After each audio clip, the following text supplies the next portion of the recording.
Okay, so today I'm doing another sound test on the Crown Victoria.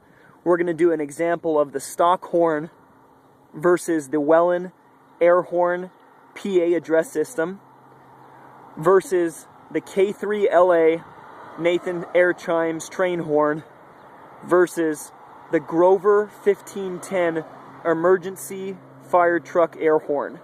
So we're going to do all four of them here so you can get a good idea of what they sound like.